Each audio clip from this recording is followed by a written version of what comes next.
Hey man, you still editing like a granny? Going up to menus and searching for stuff and right-clicking, trying to find out how to make an edit? Your lack of skills are killing the vibe.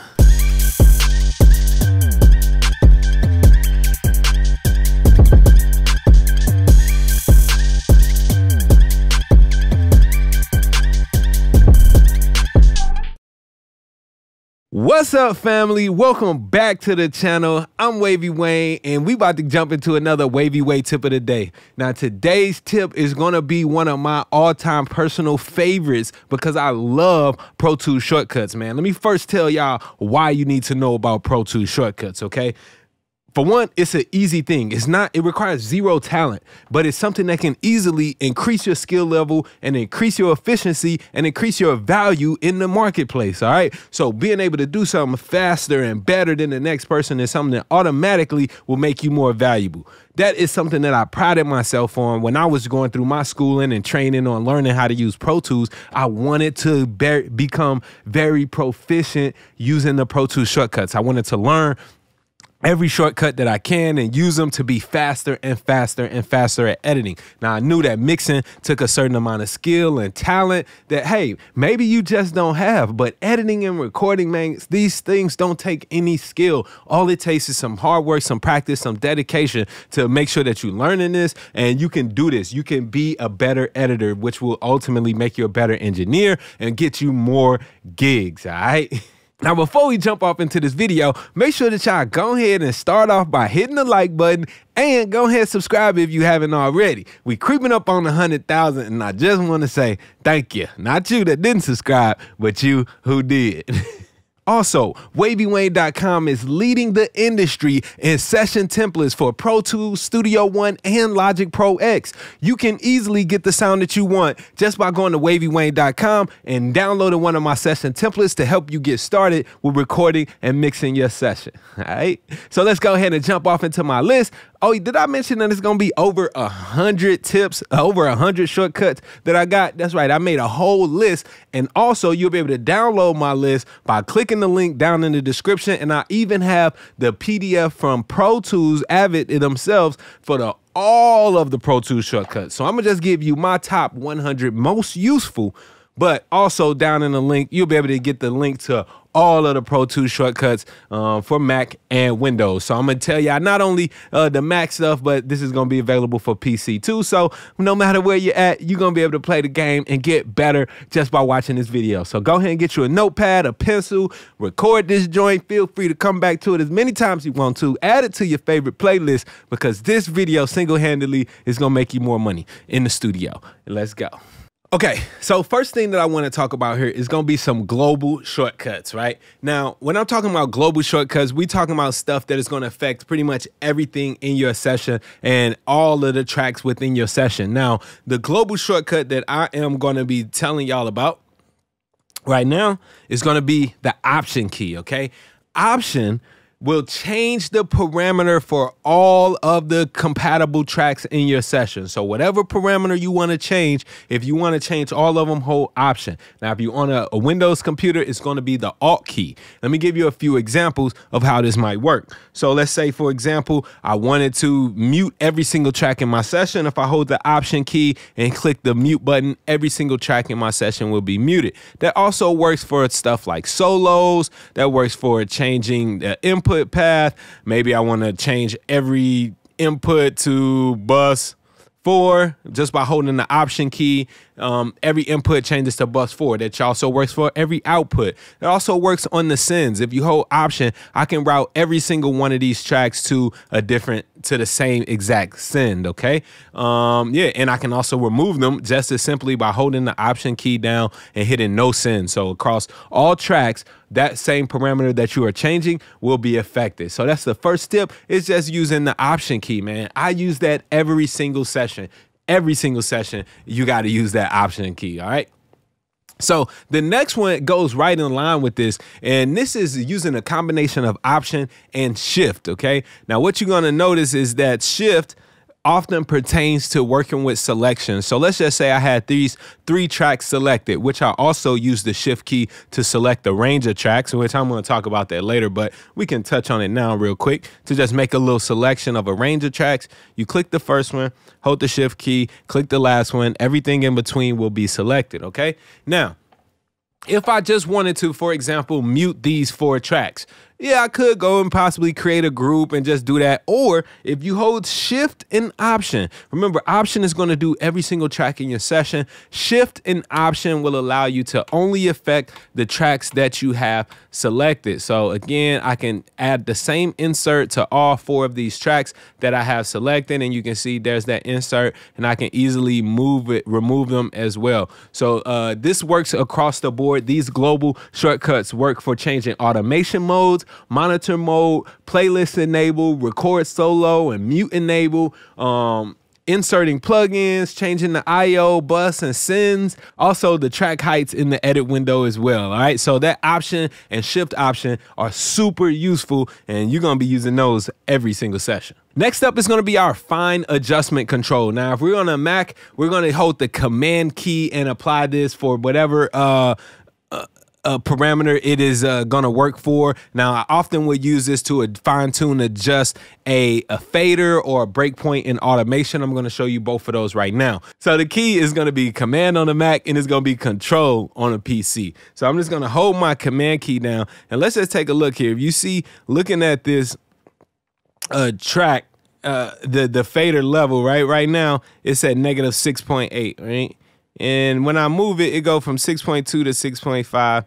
And if I'm trying to get anything smaller, it's pretty much impossible to do by just moving that fader. But if I hold the command key, this is how I can get fine-tuned. Now I can go from 6.8 to 6.9 or 6.7. Let me see if I even I gotta put my glasses on. That's how small this thing, that's how fine this thing is, right? So you see we're going 1 increment at a time just by holding that command key. So it works great on getting incremental changes on your faders. It'll also work here in the clip gain. Let's say if I wanted to make some very small clip gain adjustments, just by holding down the command key, it makes your changes more granular. And also, if I'm adding automation breakpoints and I wanted to make some adjustments to these breakpoints, let's say I wanted to move this one up or something, if I hold the command key, you see how it goes a lot more small, a lot more fine, versus if I'm not holding it, you got a whole lot more longer range of motion. See, it don't even move that fast here. You can get very granular. So that is a super a key shortcut to fine-tune an item. You can hold command on Mac or control on a PC. Cool. So next, let's talk about making selections, because that's something that you also going to have to do very often. Now, we've already talked about this, and I showed you how in Pro Tools you can select a range of items by using the shift key, right? So this works for tracks. Obviously, if I wanted to select all of these tracks in the range, maybe all of the red tracks, I can click one, hold shift, click another, and everything in between that selection will be selected, right? And you can even add on to this by holding shift and clicking later as well. Right, so that is the shift key, and that's pretty much how it works with when you're selecting tracks. Now, I can also come over here and use the shift key to work on selecting clips. So let's say I'm just going to separate this clip, and I'll show you how this shortcut as well that I just used to separate this clip. But if I move these clips so we can just see that they're separated, if I click on one of the clips, if I hold shift and click on a later clip, you see how every single clip in the middle has been selected, okay? And that also works going vertically as well. Click on one clip and cancel that. But it does work if you wanted to do it over here based on the tracks. You can make those selections, all right? Top of the morning to you. Just trying to see if y'all pay attention. So now you might be asking, Wavy, that's cool to select tracks going contiguously is what they call it. But if you wanted to select tracks non-contiguously, tracks that are not next to each other, they're not touching, right? And this also works for deselecting, then you can use the command key. All right. And so when you're holding the command key, or this is going to be control if you are using a Windows computer, this allows you to select and also deselect non-contiguously. So I could just select any amount of tracks that I want to and select them all, skip a few and come down here and select some more tracks. Maybe I didn't want this one in, I can hold the command key to deselect that one as well. Now I know this stuff is basic, but if you don't know this basic stuff, it's just gonna just make your life so much harder when you are working in a session. So knowing these simple shortcuts on selecting and deselecting, this also works over in the clips list. So let me open up my clips list here.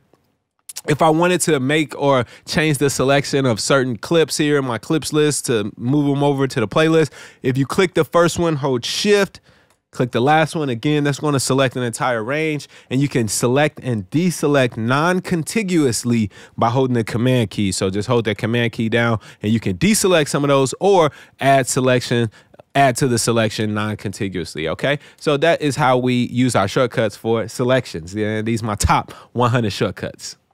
All right, y'all, so next up is gonna be one of my favorite types of shortcuts, and that's gonna be the one key shortcuts that you can use. There's a commands keyboard focus shortcuts. Now this option enables you to use one simple key for most of these, just one stroke of the keyboard, and you can activate some movement, either an editing command or something, whatever you want to do. So simply, let's just go ahead and start from my list. First off, you must enable the command shortcuts focus. So I'm gonna show y'all how to enable this and how I like to have mine set up. Now, if we look, let me open my clips list back up because you're gonna see this in two places. Right here in the top corner, you see that little AZ button? You see, if it's lit yellow here for my edit window, right, my timeline selection there, section, that's where I wanted to use. That's where I like to use it because that's where it's going to get the most action. Now, if you're working a lot with the clips list, there is also command focus over here as well. So you can turn that on over there. So if you don't have it on here, it's always on somewhere. It could be in the groups list where you can do one key shortcuts to change and activate your groups. You can do it over here in the clips list to do certain commands with the clips that are in the clips list, or you can use this for editing commands and have it here affecting your edit window, okay? So that's where I like to have mine at. So make sure that you see that little AZ button in the top right-hand corner. It should be illuminated yellow in order to use command focus. So again, these are one key shortcuts, super easy to learn and work with, but it just takes a little bit of practice to commit them all to memory. I'm just going to run down my top most useful ones, okay? So starting at the semicolon key. So semicolon is the key on your keyboard that's going to be right above the P, is next to the L. To the right of L, right below P. I'm sorry, I don't know if I said above, but it's below the P and next to the L. So that's the semicolon. Now, I like the semicolon because what you can do with this is bring your selection or edit insertion down to the next track, okay? So you see how that's going down?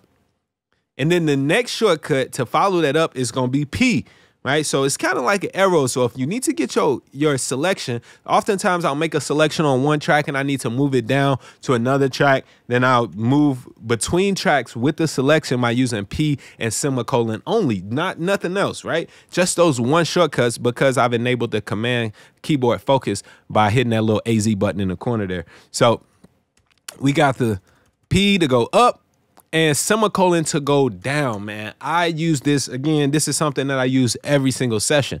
And it even gets cooler too. Once you start to understand how these shortcuts work, you can start to combine them, right? So let's say I wanted to make a selection of all of these. If I hold the shift key while I'm going down, not only is my selection moving, but it's extending that selection, and I never had to touch the keyboard to do it. Had to touch my mouse to do it, man. The fastest editors and engineers rarely use this mouse here, even though this is a really cool mouse. Shout out to the Logitech MX3. All right, so now let's take a look at another shortcut that I really like, and that is the A key, trim clip from the start to insertion. All right, so basically, your insertion point is wherever you click with your cursor, okay?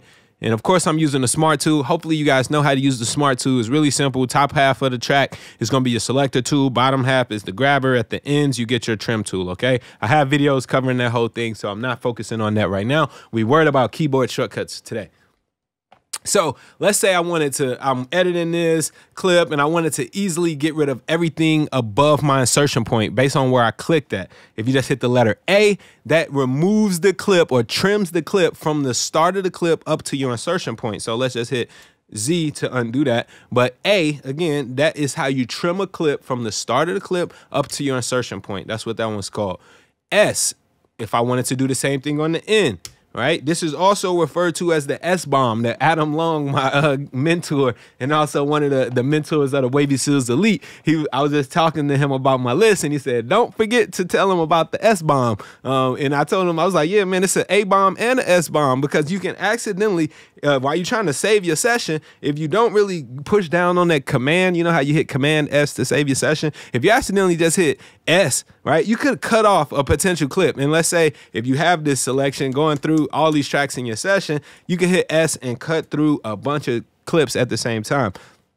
So just be careful with that, with this command focus. That one little key could really do a lot. But when you're editing, wow, it's so powerful to be able to easily trim that clip up like that just by hitting that one key. So let's just backtrack again. A is going to be the trim from the start of the clip up to your insertion point. And S is going to trim from the end of the clip up to the insertion point. Now, let's just say that you got a selection and you don't necessarily want to trim everything. Maybe I just need to keep this because I don't want to get rid of what's on the end of the clip, right? Well, if I just wanted to trim this, I could select this and just hit the letter B. I think about that as breaking the clip, all right? So it works for a selection, and it also works for the insertion point. So the shortcut is the letter B as in boy on the keyboard, and so I remember that again just about breaking a clip, because that's ultimately what it's going to do. Wherever you click, if you hit the letter B, that's how you can break that clip apart and start to do your own thing, or you can have a selection and separate the clip as well. So B is the separate clip command, and that is a one key shortcut as well. Again, I use that every single session.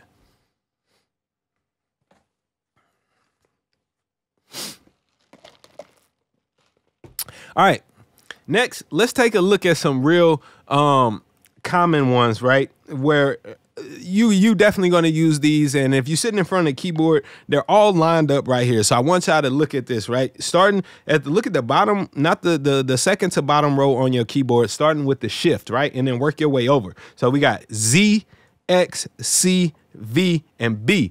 All of those are one key shortcuts, right? Even the N, but we ain't gonna talk about that right now, right? But all of those are one key shortcuts. So let's just start off with the Z. Z is going to be undo. Let's say if I deleted a clip, I can easily hit the Z to get it back. Whatever you do, you can hit the Z to get it back, okay? Z is simply the one key shortcut to undo. Now, I should also mention, obviously, that these one key shortcuts, they're the same on both Mac and PC, okay? So Z is the one key shortcut to undo. Now let's just move right over to X. X is cut. Simple as that. Now, before we jump over to C, let's just skip C for now and go to V. V is going to be the paste, okay? The difference between cutting and deleting is that when you cut something, like you hit Command X or just hit the X key, right? When you cut it, it actually is on the clipboard now so that it can be pasted somewhere else. So like, for example, if I select this and I hit X and cut it, I can now come down here and paste it over here. But if I make a selection and just delete it, well, now that deleted thing is not on my clipboard, all right? So keep that in mind. The difference between cutting and deleting or removing a clip is that cutting is going to add that to the virtual clipboard so it can be later pasted. It's basically in the memory there, so it can be pasted somewhere else, or you know, duplicated, whatever you want to do with it. All right, so we got Z, we got X. C is going to be the copy. Basically, C is like putting it on the clipboard without cutting it, right? So that's exactly what that is. You make a selection, you hit C, it copies it, and you can later go and V paste that somewhere else. All right, so we've gone through these. Very easy editing shortcuts that everybody should know and use. We got Z, undo. Make sure you use that. You're probably going to have to undo several times during a session. Cut, yes. Copy, yes. And V, of course, it should have been P, but it's right there next to everything, so they went with the V. I ain't mad at that.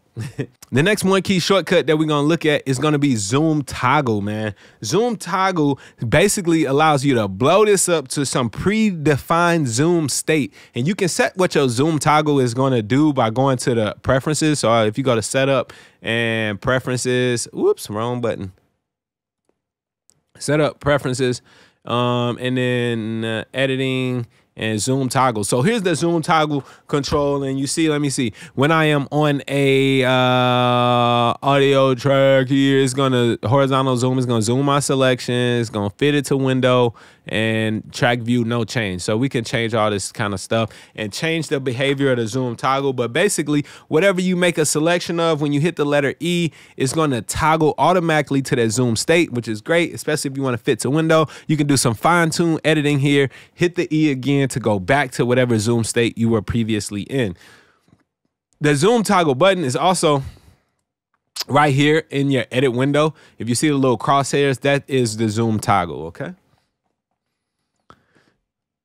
Insertion follows playback. Wow. Now, typically in Pro Tools, every time that you place a section and then you start and stop, it's just play. When you stop it, it's gonna play from the same spot. Let me give you an example of what I'm talking about.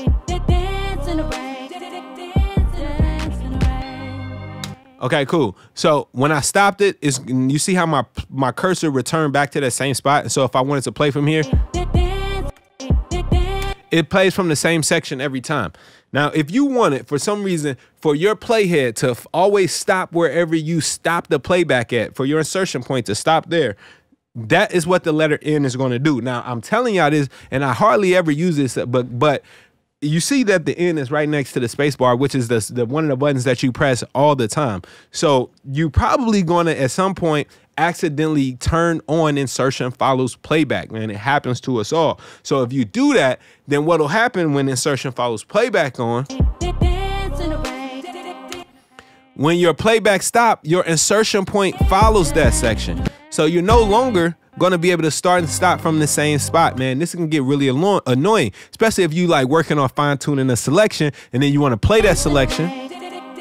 When you stop, you lose your selection because the insertion point has now gone to the end point of wherever you stopped at, okay? You can also look here in the edit window toolbar and turn insertion follows playback on or off, but it's basically just going to move your insertion point wherever the playback head is going. I never like to have that on, but it often gets turned on because the letter N is the one key shortcut, and when you're hitting and doing other stuff on the keyboard, especially hitting the space bar, you could easily just go ahead and activate that. So make sure that y'all are aware of insertion follows playback, and when you run into that problem, you'll know exactly what to do. Whew. Are y'all tired yet?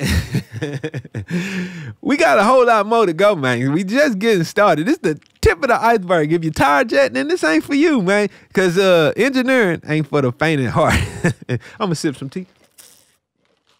Let's get back to it. All right, so next one key shortcut, the next command focus shortcut that we're going to talk about, it's going to be zooming in horizontally, zooming in and out, okay? So I use these both all the time as well. T to zoom in, R to zoom out.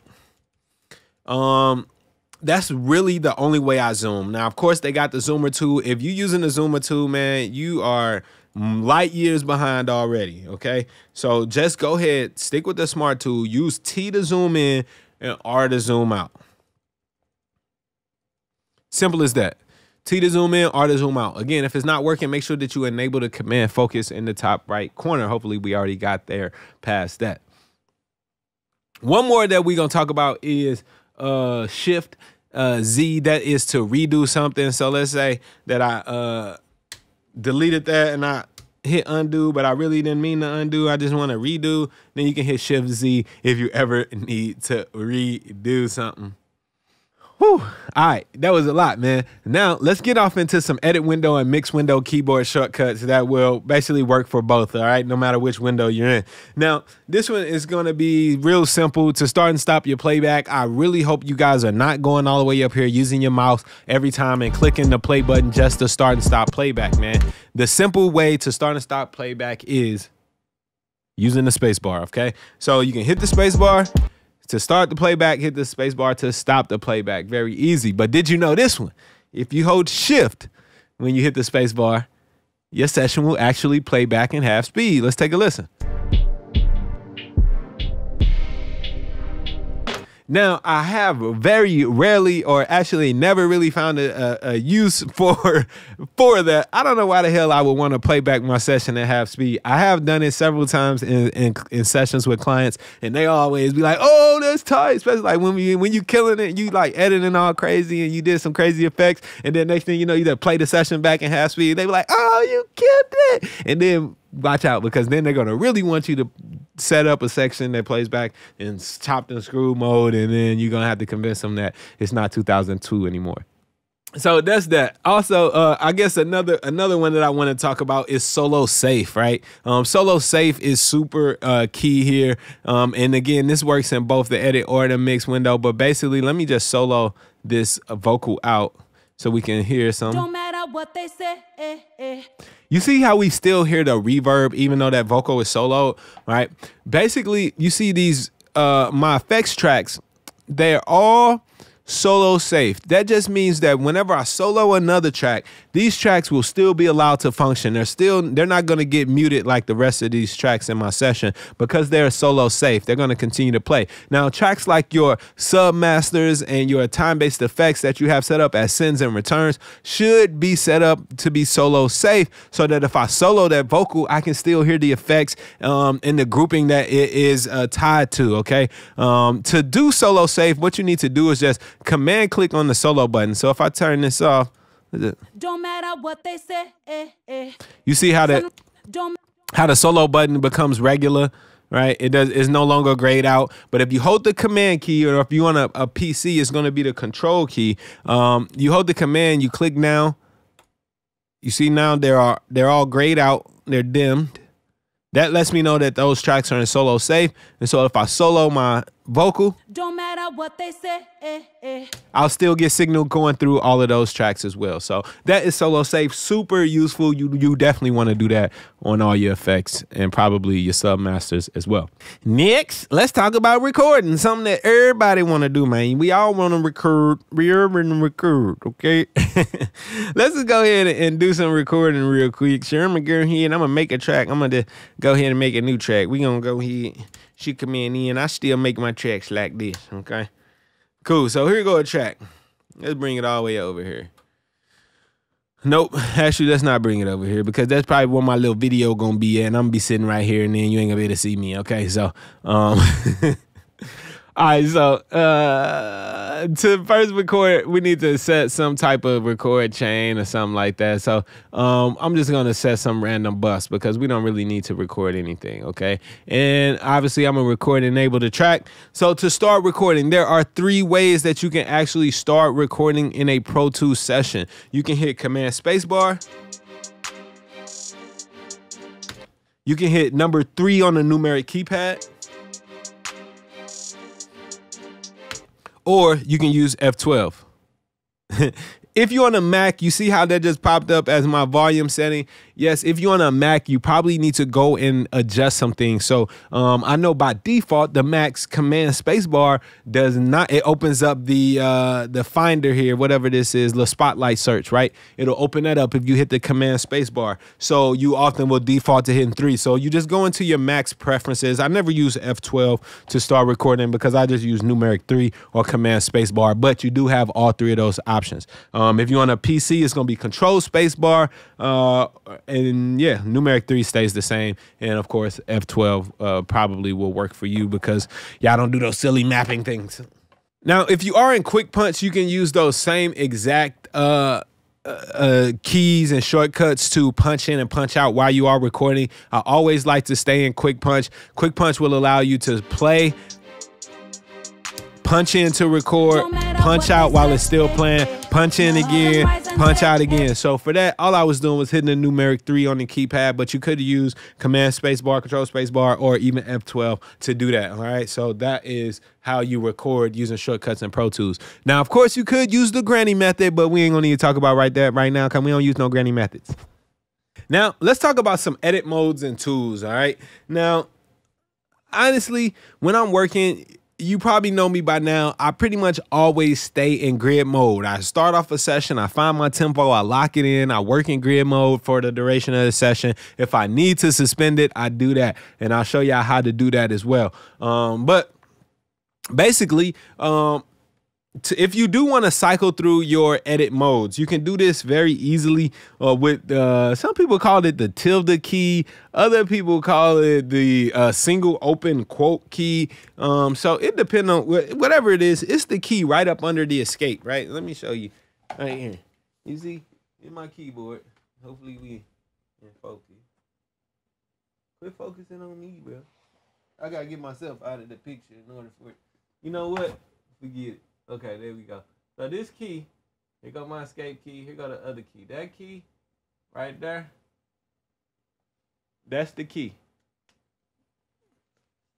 Call it the tilde key. Somebody told me that. Somebody smart told me that's what it was called, and so I've been calling it that ever since.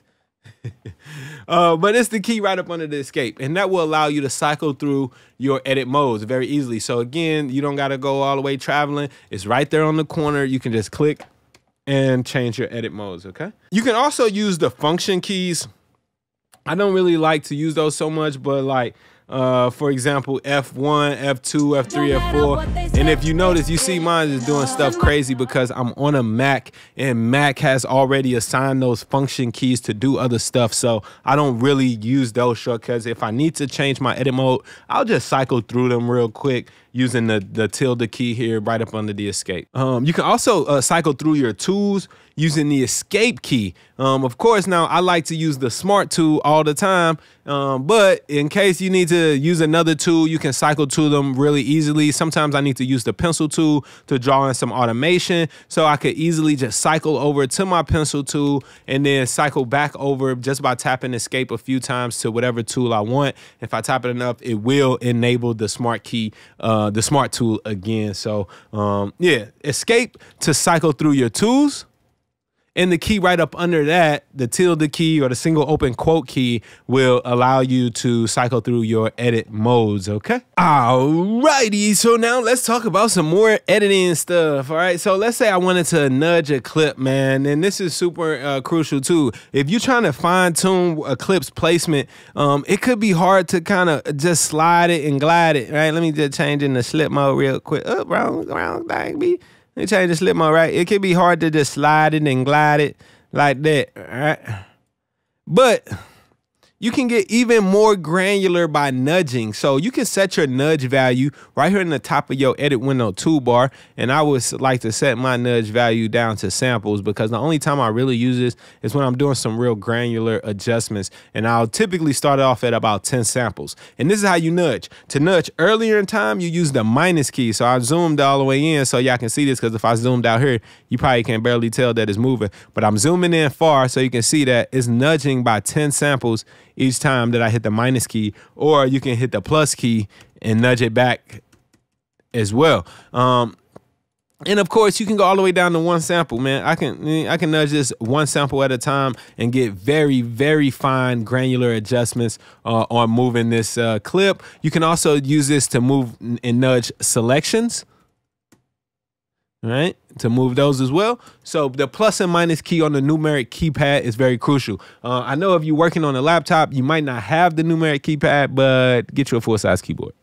Another really cool tool that I like to use is sometimes when you're working with the trimmer tool, a little feature is that you see how if I just wanted to trim this clip, you see how the trim tool, it trims from the beginning of the clip based on where the cursor is placed. So if the cursor is placed in the first half of the clip versus the second half, you see once we cross over that second half, then it trims from the end of the clip, right? But let's say if I just wanted to keep this section, you can reverse the direction of the trim tool by simply holding the Option key, or there's going to be Alt on a PC, a Mac, a Windows computer. If you hold the Option key, you can reverse direction of the trim tool so that you ain't got to go all the way back here and trim all the way from there. If I got my cursor here, maybe I'm zoomed in tightly, I don't want to move, I can just reverse it and trim up to that point and keep, you know, whatever I have going on like that. So the trim tool is very very useful, and reversing it sometimes can help you as well be a little bit more efficient when you're editing.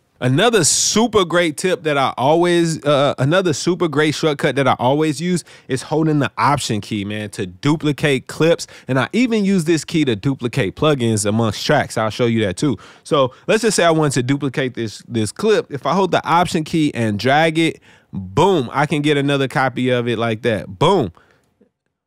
Boom. All right. Boom. So that's just by holding Option, you can duplicate that. That works great if you're doing loops or anything like that, man. You got a section that just needs to be easily copied. You need another copy of it. Hold the Option key, move it just like that. All right. That works for plugins as well. It works for plugins on the same track. So let's say for some reason I wanted 2 of these RVox plugins. I can hold the Option key, drag it down, and with the exact same settings parameters, it comes over to the next track.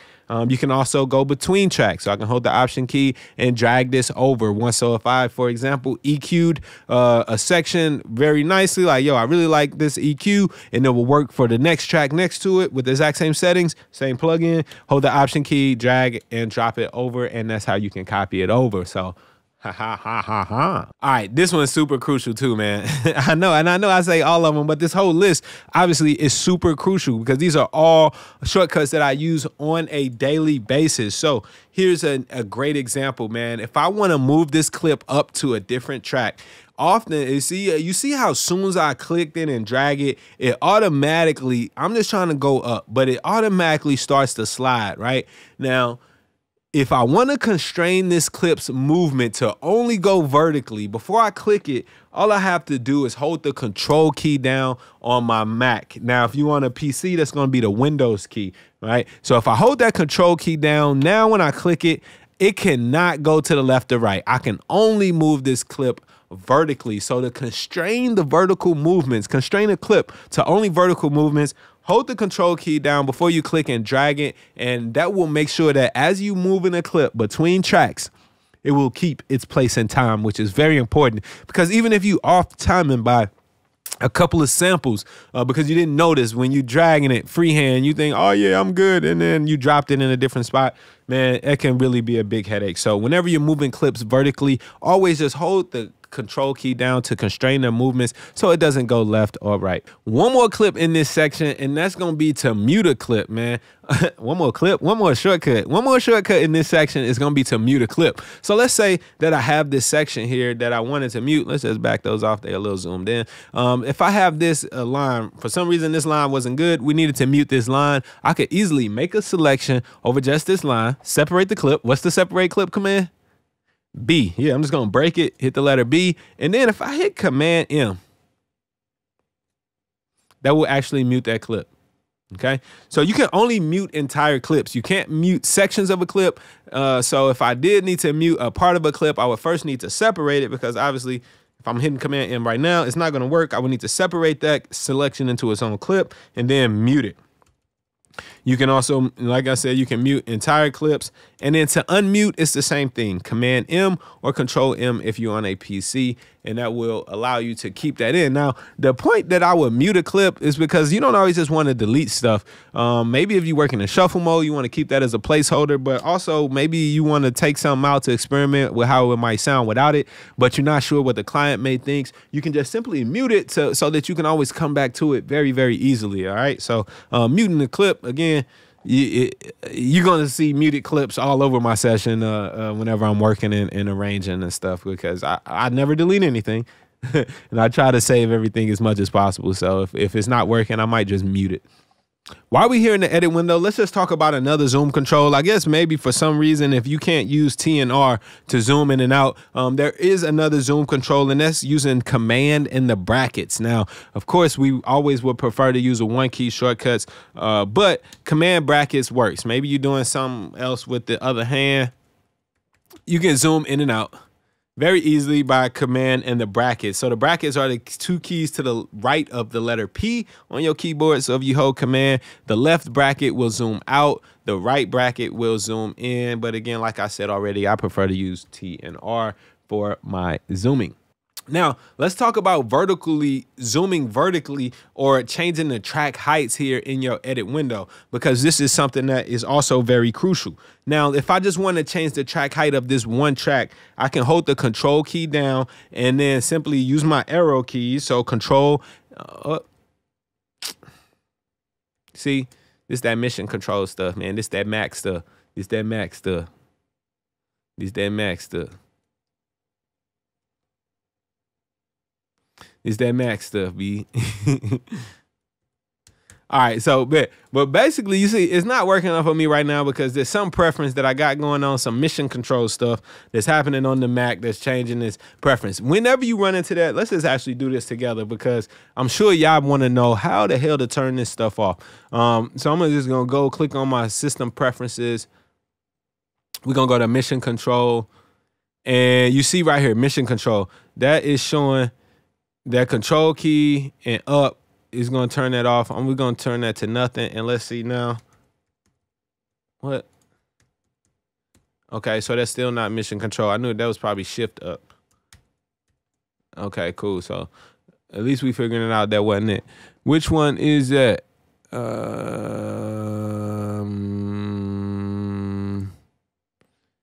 Bruh.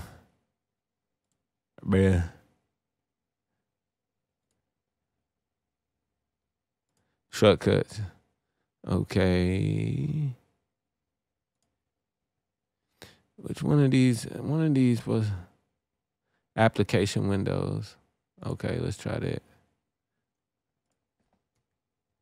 Aha. There we go. Cool. So I found it. So that shortcut that was stopping me, you can find it in your keyboard. If you go on the Mac, you go to preferences, keyboard shortcuts, and then the mission control application windows, turn that off. And basically, you'll be able to use this shortcut, control and the up and down key, to change a single track's height. Now, I never changed that, and you notice mine was still on, because for the simple fact, whenever I change one track height, I typically just change them all, or I'll just use a zoom toggle if I just need to focus on one specific track, right? So what I do to change all of my track heights to the same height is by holding control, and you guessed it, option, man. Come on now, hit a like button on this video if you already know that option is to add global controls to something. So if I'm changing all of my tracks heights, if control up and down will change one, if I hold control and option up and down, this is going to obviously change them all, right? This is a global shortcut, right? And the same thing will work in too if I hold control after the shift, right? No, it doesn't work that way. Too much. Made you look. Okay, cool. We are learning a lot of shortcuts. A lot. So let's go ahead and continue, man. Memory locations and markers. All right. So to create memory locations, basically markers like we see here, you would want to mark like the start of the song, the end of the song, the verse, the hook, the bridge. It's going to make it a whole lot easier for you to navigate. And then I'll also show you how you can use those as well, using shortcuts to navigate with it by using shortcuts. So here we go. So let's just say I'm at the beginning of my session. To create a marker or a memory location, you hit enter, and this is how you choose the type of marker or memory location that you have. You can set all these, but most of the time we will just be creating markers, right? So I'm gonna create a start marker, and let's just call this another marker right here where it looks like, you know, the hook is gonna start. So I got a hook marker, and then let's just get rid of that one, and we'll call this one the end marker. Cool. So just by hitting enter on the numeric keypad, not the other enter if you on the main alphanumeric, but it has to be on the numeric keypad to actually make that work for a shortcut. Or if you don't have that, you can just do it the granny method, come up to the markers ruler and hit the plus sign. To edit a memory location, if you hold the control key, you can click on it and it will pop up the same dialog box where you can change the name of it or whatever, change the number of it, do whatever it is that you need to do to fix that memory location. Or you can just add memory locations by holding the control key and clicking in the markers ruler as well. That is another way to add or edit a memory location. To delete a memory location, you can hold the Option key and delete it. If you notice, when I get up next to it, it's gonna create this little negative Nancy, right? Get a little hand with the minus sign. That is going to delete the memory location that you may have. And here's where it gets really cool, man. Each memory location, and let's open up the memory locations window by hitting Command numeric 5. Right. This opens our memory location window. So if you make a bunch of memory locations and you don't remember them, you can always go and check them out here and see them here. You can recall them even, but we can just by clicking on them. Right. You see how my cursor is jumping. If I want to get to the start, I can click there, the hook, and so forth and so on. Right. So actually, yeah, cool. So a shortcut, though, to recall these memory locations, my memory location number 1 is the end. Since I deleted the other one, it started the renumbering all over. So the first memory location is at the end. So if I, using my numeric keypad, you have to do this on a numeric keypad. If you hit period, the number of the memory location, and period again, your cursor will automatically jump there. Now, you got to do this a little bit quick because it's kind of like when you enter in a shortcut or Mortal Kombat or something, up, down, left, right, left, right. If you hit it too slow, then it's not going to work because it needs to be a sequence of the buttons, right? Period, the number of the memory location, and period again. So if I wanted to automatically jump to the hook, I see that that's memory location number 3. If I hit period 3, period, you see my cursor automatically jumps to the hook, and I can start my playback from that section. Or if I wanted to jump to the beginning of the song, period 2, period, and we're automatically there as well. So this is great, especially when you are like working on a mix, right? If you don't want to be having to worry about where you're jumping to from going back and forth between your mix and your edit window, you can stay right here and get to all the different sections of the song. You can call a memory location up for the hook, or for the beginning of the song, or for the end of the song, right? And easily get to that part, mix that section without going and bouncing all around in your edit window. Again, it's gonna save you time, and saving time makes more money. Are you still with me? I hope you are, because we got a few more real good ones to cover. And you know I be saving the best for last, man. So let's keep on going. Now, let's talk about some fades, okay? Now, fades will basically allow you to make sure that your clips, it'll prevent clicks and pops, man. Whenever you make an edit, you really want to make sure that you put a fade at the top and tail of every clip to be sure that the clip is going to start smoothly and end smoothly. So here's a couple of shortcuts on how we can actually create a fade. So I just did an edit on this track here. If I wanted to create a fade, I could create a fade from the start of the clip up to my insertion point by using a one-key shortcut, and that is going to be the letter D. You see what I just did there? If I hit Z, we'll undo that. But basically, from the start of the clip up to your insertion point, you can just hit D to create a fade. Let's go over to the end of the clip. I'm going to add this one in. This isn't on the list, but to navigate to the end of a clip or end of a selection, you just have to click it and use the arrow keys. So I'm going to get from the beginning, the left arrow will take you to the beginning, the right arrow will take you to the end of a clip. So I'm going to come here, and then let's see if y'all remember this. What shortcut key can I use to trim everything from the end of the clip up to my insertion point? S. That's correct. So I'm going to hit the S key.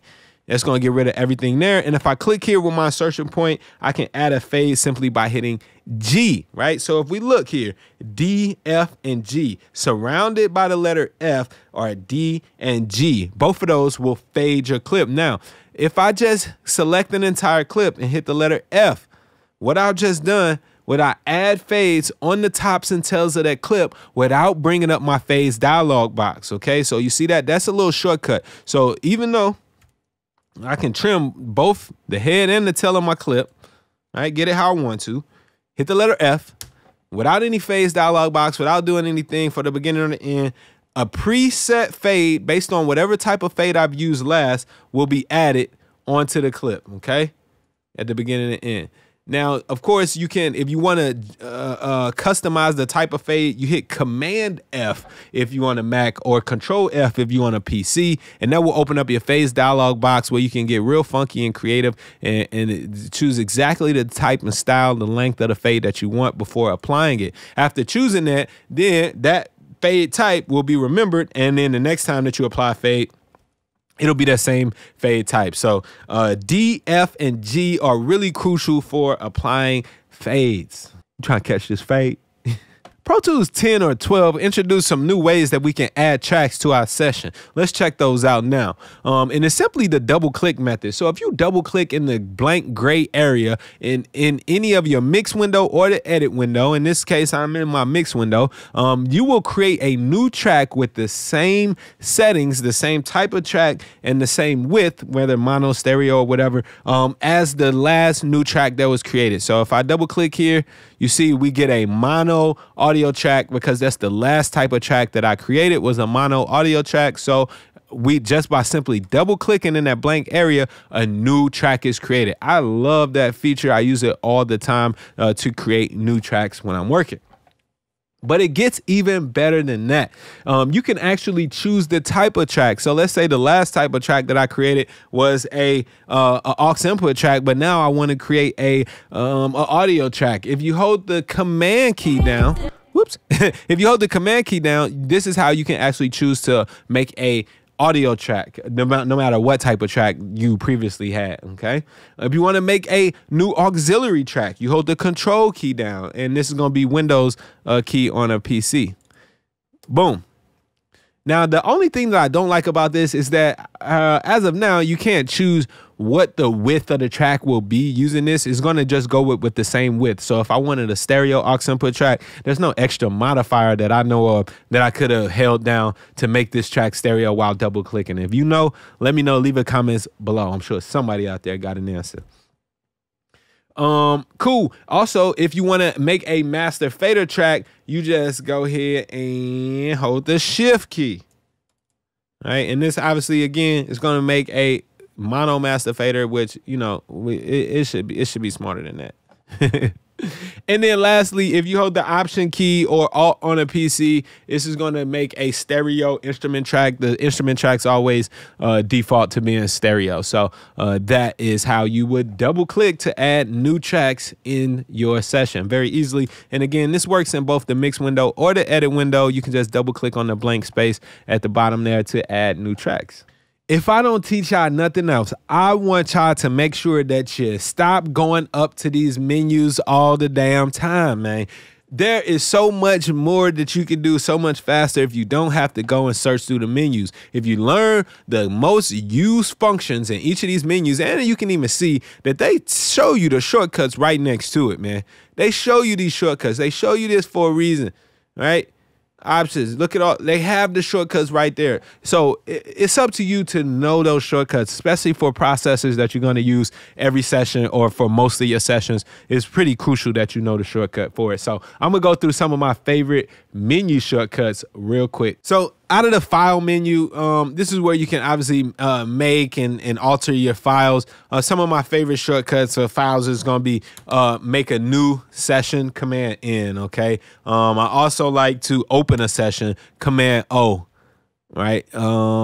Save, Command S. Bounce into disk, so you could go all the way up to the menu, go to File, bounce to disk, or you can use the shortcut option Command B, or if you on a PC, that's gonna be Alt Control B, and that'll open up the bounce to disk window. Now again, bounce to disk, you probably got to do that every single session. You might as well save yourself 5 seconds just by learning the shortcut. All right. And of course, one more very important one that I use every single session from the file menu is going to be import audio, Shift Command I, or if you're on a PC, Shift Control I. All right. So here we are with the import audio dialog box. That's the most used stuff from the file menu, and I recommend that you use a shortcut for those every single time.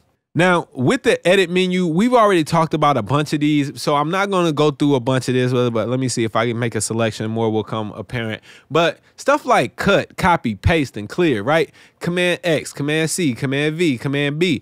We know these, and we don't even have to hold the command down if we're using our command focus. We can just hit X, C, V, or B to cut, copy, paste, and clear stuff. We can hit the Z to undo. But one that I really like here is to restore your last selection, option Command Z. And let me break that down to y'all too, because sometimes you may see these symbols and not know what they mean. So if we look in here with this little, you see how that one is an option. That's the option. That little flower looking thing, that's the command, that's a Z, okay? Whenever there's an up arrow, that is gonna be Shift And whenever there's just like this little thing, that is control, okay? So those are all of the different options that we have. Right? I mean, and with editing, let me see. Is there anything else that I put on this list? Oh yeah, there are a few. So we got the trim to selection and all of that. Like for example, we know that we can trim the start and the end of clip. There are different commands in the edit menu that allow you to do that. But a couple of them that we didn't talk about, I think, is trim to selection. So if I wanted to get rid of everything on this clip besides what I have selected, you could hit Command T, right? And that will trim to selection. You see everything else is gone besides what is selected. So that is a very useful one. I use that all the time. Let's say you use strip silence or something like that. Strip silence is another useful feature that's in the edit menu, but that's just opening up Command U, right? If you're going to use this feature to strip your clips, you can very easily get a lot of editing done by hitting Command U. Wow, I just trim that whole thing up by doing that very easily, okay? Now, let me show y'all something else here. There is a feature called heel separation. So if you've chopped up a clip, maybe you separate it, and I'm just hitting the letter B to create several separations in this clip, right? And you can see that they're all now individual clips. If you've done that by some way, you've made edits that you don't need, as long as you have not moved the placement of these clips from where they originated, you can make a selection over all of them and heal the separation simply by hitting Command H. Command H is the heel separation. So if I undo that, boom, you see everything is still unseparate, separated. And now Command H will heal the separation. Dang, I'm going shortcut crazy up in here. I need to sip my tea. All right, so now let's look at the track menu.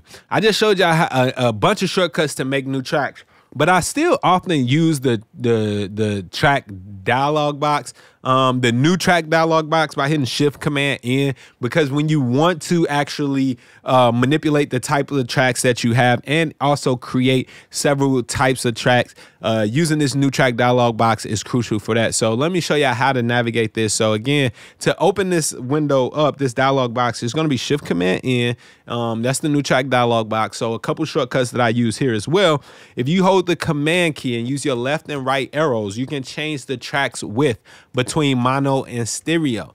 If you hold the Command key and use the up and down arrow, you can change the type of track, right? So often that's what I'll do. And then let's say you wanted to make multiple types of tracks. So let's just say I wanted to make a few instrument tracks. Let's say I wanted to make 4 instrument tracks. And if I hit Command N or either Shift Command N again, it'll give me a new row. So if I made 4 instrument tracks, I can now make 3 mono audio tracks, and then hit Command N again. Let's get 2 stereo aux input tracks again. So very easy to change the tracks with Command or Control if you're on a PC, and the left and right arrow keys, and then the track type is going to be Command up and down. And then to actually get between these, maybe you made a mistake, you can tab between which row you're on, you hit enter, all those tracks will be made and created for you. Very, very easy and a lot more efficient than, you know, other methods. So there will be times often where you want to affect multiple tracks at one time, and that's when your groups come in handy. So if you want to create a group, right? And again, this is in the track menu too, but to create a group, what I would do is just hit the Command G, and then let's just call this drums or something. Maybe this is all my drums group, and then I can adjust all of these tracks volumes up and down at the same time. Or I can edit them depending on the type of group settings, right? If I do one thing to one track, it's there on all the tracks. So, you know, like mute. I guess it depends on what you set the parameters to, okay? But that definitely does work, okay? That's another key that I just forgot that I should have showed y'all, man. To reset a parameter, if you hold the Option key and click on it, you can reset a parameter, most of them back to its default. Like, for example, these faders, if I hold Option and click, you can reset a fader back to its default position, a pan knob back to its default position. And this also works well inside of a lot of plugins to set them back to their default position as well. I'm trying to get a track to clip, though. Let's see if I can get a track. Don't matter what they say, no. Sunrise and set. Oh, you know why it's not clipping? Duh, because I have my I have my tracks set to pre-fader. No matter what they say.